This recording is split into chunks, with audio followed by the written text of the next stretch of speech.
உன் வழிபாட்டை இழந்தாய், உன் மொழியை இழந்தாய், உன் வரலாற்றை மறந்தாய், ஒவ்வொன்றாக இழந்து கடைசியாக உழைப்பிலிருந்து வெளியேற்றப்பட்டுக் கொண்டிருக்கிறாய். இனி கடைசியாக நடக்க போகுது, உன் தாய் நிலத்திலிருந்து வெளியேற்றப்படுவாய். இது நடக்கும். என் தம்பி பாலச்சந்திரன் மேல சத்தியம், நீ நடக்கும். அன்னைக்கு நீ என்னை தேடுவாய், இருந்தா உனக்காக நான் சண்டை செய்வேன், இல்லைன்னா நீ போண்டிதான் அடிபட்டு சாக வேண்டியது. பாலஸ்தீனத்தில் நடப்பது இஸ்ரேல்கார அடிக்கிறான்ல, ஈழத்துல சிங்கன் அடிச்சான்ல, அதே மாதிரி இங்க வட இந்திய உன்னை அடிக்கும் போது ஒரு பயம் உனக்கு கேட்க. காவிரி நதிநீருக்காக அடிச்சு வரக்கும் போது எவனா கேட்டானா? முல்லை பெரியார் சென்னைக்காக அடிக்கும்போது கேட்டானா? ஆந்திர காட்டுகளை சுட்டு போடும்போது கேட்டானா? இந்திய கடலுக்கு 840 மீனவன் ரத்த சொந்தங்களை சுட்டு போடும்போது அவனை கேட்க நாதி இருந்ததா?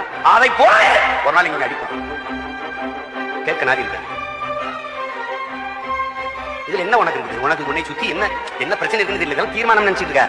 நீ இனத்துக்கு இருக்கிற பிரச்சனை அதுல ஒரு துளி,